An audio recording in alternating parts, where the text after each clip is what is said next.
about the common spices that you may use in your kitchen, which you really didn't know so much about.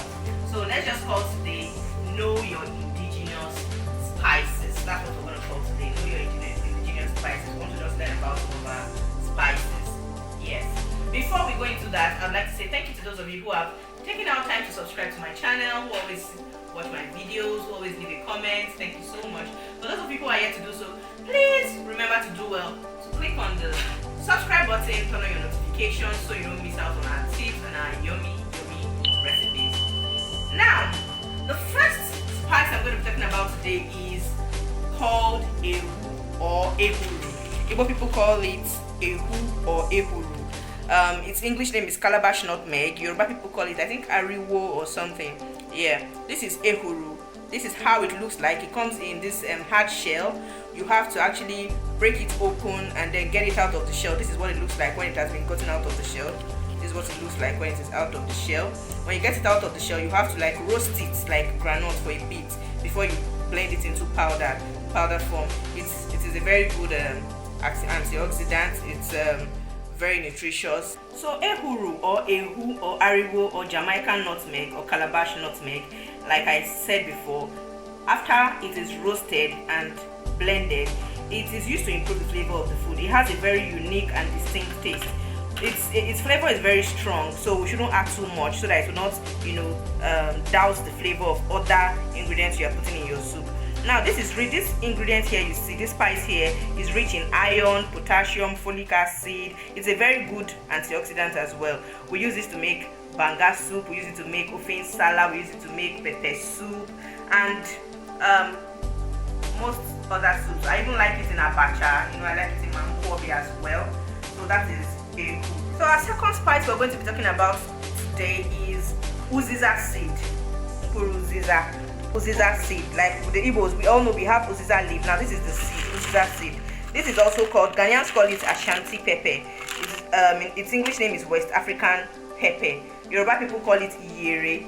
This is uziza seed. Uziza seed is also one spice that is a very good anti-inflammatory agent. Now, uziza seed is very useful for making Banga soup, pepper soup, ofe nsala, when you blend it and then you use it in its powdery form. Yeah, this is uziza seed. Our next spice, the third spice, is called Taiko. I think this is what the Delta people call it. If you want to buy it in the market, you can easily just tell them you want to buy shine, because if you look at it, you can see that it has this glow, this shiny glow sort of. This is called Taiko or shine. I even know it as shine. I first knew it as shine before I knew it as Taiko. Growing up, we used to use this to make groundnut soup in my home. So it was later I discovered that Delta people call it Taiko. They use it for Banga soup. This is also very nice. You can use it. I don't know the English name. I just know it as Taiko and shine. You can use it to make Banga soup.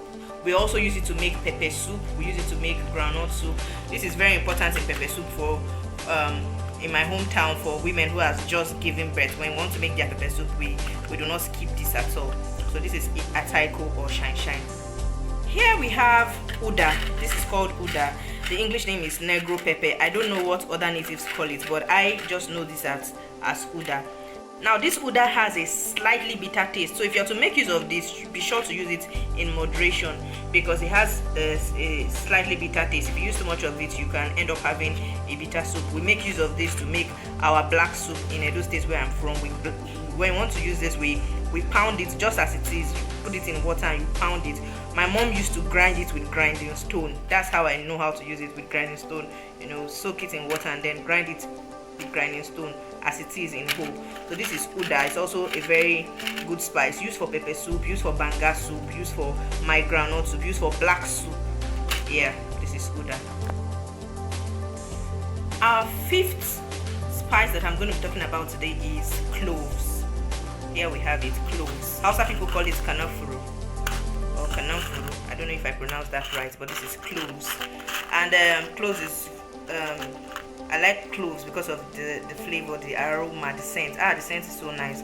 My zobo isn't complete without cloves. If you missed the last video I made on zobo, you should go back and check it.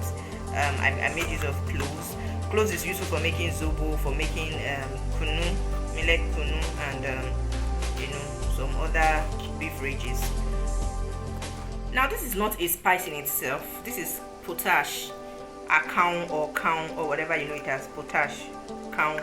It is not a spice in itself, but this is something every woman should always have in her kitchen at every point in time.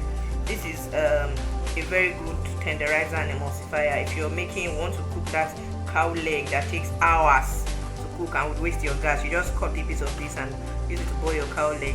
Some people use it to make their beans because it may help you cook faster. I cannot just not talk about the usefulness of this when I want to make abacha or nkwobi or isiewu. Why? Because this is what helps the palm oil to curdle. When you add it to your palm oil and then the palm oil begins to get yellow. Now we're going to be seeing that much later, as I plan to make nkwobi on my channel very soon. I think you should stay on this channel so you don't miss out on that recipe. So this is account. It's also a very important ingredients that should be in every woman's kitchen. So this is where we're going to take a pause. Much later we'll be looking at other spices. Watch out for the part 2 of this video, other indigenous spices that we should have. So we've come to the end of today's video. Thank you so much for following today's video. Thank you for watching as always. Thank you for subscribing. For those of you who are yet to subscribe, please do also subscribe. Until next time, I remain your girl, Chef Ochi. See you